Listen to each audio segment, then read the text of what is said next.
আসসালামু আলাইকুম ফ্রেন্ডস, অ্যাডোজেট শিক্ষায় আপনাদেরকে স্বাগতম। আপনারা সবাই কেমন আছেন? আশা করি সবাই ভালো আছেন। বরাবরের মতো আপনাদের সাথে আছি আমি সাইফুল ইসলাম। চলে এসেছি নতুন একটি ভিডিও নিয়ে। আজকে আমরা জানবো আপনি শশীদল থেকে ভাতশালা যেতে কোন কোন ট্রেন রয়েছে, সেই ট্রেনগুলো ছাড়ার নতুন সময়সূচি, বন্ধের দিন এবং গিয়ে পৌঁছতে কতক্ষণ সময় লাগবে বিস্তারিত। আমি যদি আপনাদেরকে ট্রেনের সময়সূচিগুলো বলে দেই, আপনি শশীদল থেকে ভাতশালা যেতে শুধুমাত্র একটি ট্রেন রয়েছে, সেটি হচ্ছে কর্ণফুলী। কর্ণফুলী ট্রেনটি শশীদল থেকে ছাড়বে দুপুর 1টা 29 মিনিটে এবং এটি ভাতশালা গিয়ে পৌঁছবে দুপুর 2টা 38 মিনিটে। এই ট্রেনটির কোনো অফ ডে নেই।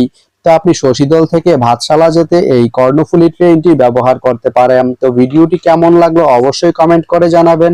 আর ভিডিওটি যদি ভালো লেগে থাকে বা আপনার কোনো উপকারে এসে থাকে তাহলে ভিডিওতে একটা লাইক করে দিবেন, কারণ আপনার একটা লাইক আমাকে অনেক ইন্সপায়ার করে নতুন নতুন আরো ভিডিও বানাতে।